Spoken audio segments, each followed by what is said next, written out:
انسان پر جو بھی مصیبت آتی ہے اس کے 3 ریزنز ہوتے ہیں، 3 وجہیں ہوتی. پہلی وجہ وما اصابکم من مصیبت فبما کسبت ایدیکم، یہ جو تمہارے اوپر مصیبت آئی ہے یہ تمہارے ہاتھوں کی کمائی ہے. تم نے کرتوت ہی ایسے کیے ہیں کہ یہ مصیبت تمہارے اوپر آتی. یہ تمہارے کسی گناہ کی سزا ہے. تو ایک مصیبت تو آتی ہے جو کسی گناہ کی سزا ہوتی ہے. یہ آیت سورہ شورى کی ہے. سورہ تغابن میں اللہ نے فرمایا ما اصاب من مصیبت الا باذن اللہ، جو مصیبت تمہارے اوپر آتی ہے وہ اللہ کے حکم سے آتی ہے. کیا مطلب؟ اللہ کے حکم سے آتی ہے مطلب یہ ہے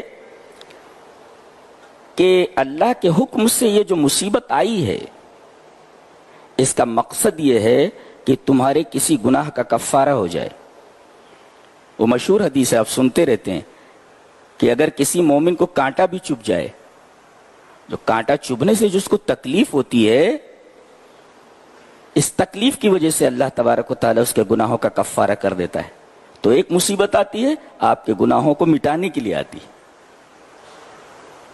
یہ مصیبت بہت بڑی رحمت ہوتی ہے.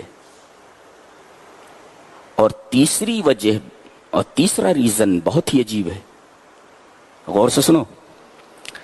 اللہ تبارک و تعالی نے کسی بندے کے لیے کوئی اعلیٰ مرتبہ مقرر کیا ہوتا ہے.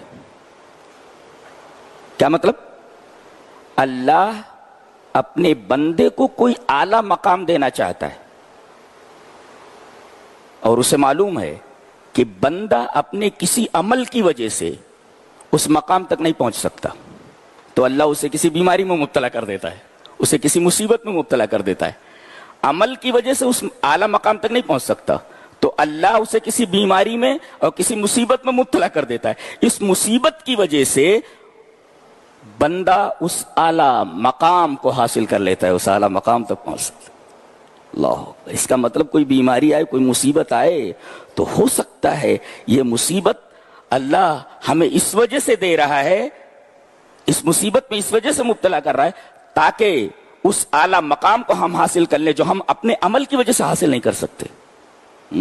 بہت گہری بات ہے، شاید آپ نے کبھی سنا ہو.